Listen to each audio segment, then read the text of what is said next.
दोस्तों पानीपत का प्रथम युद्ध 21 अप्रैल 1526 को बाबर और दिल्ली के सुल्तान इब्राहिम लोदी के बीच में हुआ था, जिसने बाबर ने अपनी बेहतरीन रणनीति तोप खाने के प्रयास से लोदी की बड़ी सेना को हरा दिया, जिससे भारत में मुगल साम्राज्य की नींव पड़ी और लोदी वंश का अंत हुआ। दोस्तों बाबर की सेना छोटी थी, लेकिन उसके पास आधुनिक तोप खाने और बारूद और रणनीति थी, जबकि लोदी के पास बड़ी संख्या में सैनिक थे और हाथी थे, लेकिन वे पारंपरिक तरीके से लड़े नहीं। दोस्तों मुख्य रूप से 1526 में पानीपत के पहले युद्ध की शुरुआत हुआ, जहां उसने इब्राहिम लोदी को हराकर दिल्ली सुल्तान का अंत किया और मुगल साम्राज्य की नींव रखी। जिसके बाद उसने खानवा 1527 में, चंदेरी 1528 में और घाघरा 1529 के युद्ध को जीतकर भारत में अपनी सत्ता मजबूत की। दोस्तों पानीपत की लड़ाई बाबर के लिए सैन्य दृष्टि से निर्णायक विजय थी। हालांकि अपनी स्थिति को मजबूत करने के लिए बाबर ने 1527 में खानवा में मेवाड़ के शासक राणा सांगा से और 1529 में घाघरा नदी के पूर्व अफगानों से लड़ना था।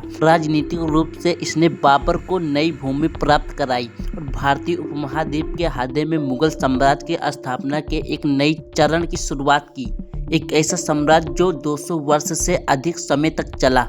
दोस्तों यह भारतीय उपमहाद्वीप में बारूद और अग्नि अस्त्रों के साथ लड़ी गई शुरुआती लड़ाई में से एक थी, जो तोप की गर्जन और बारूद से धुएं से इब्राहिम लोदी की हाथी डर गए और अपने ही सेना को कुचलने लगे, जिससे भारी अफरा तफरी मच गई। दोस्तों बाबर की सेना को टुकड़ियों में बांटकर घेरना और तोपखानों को सजाने की विधि जैसे नई रणनीति ने दोस्तों लोदी की विशाल सेना 1 लाख से ज्यादा सैनिक थी, लेकिन उसकी सेना बाबर छोटी लेकिन परीक्षित और आधुनिक हथियारों से लैस सेना के सामने टिक नहीं पाई और युद्ध के मैदान में इब्राहिम लोदी और उसके 20,000 सैनिकों से मारे गए। दोस्तों इस युद्ध ने दिल्ली सुल्तान के लोदी वंश को हमेशा के लिए खत्म कर दिया और भारतीय में मुगल साम्राज्य की स्थापना का मार्ग प्रस्ताव किया, जो भारत के इतिहास के एक बड़ा बदलाव था।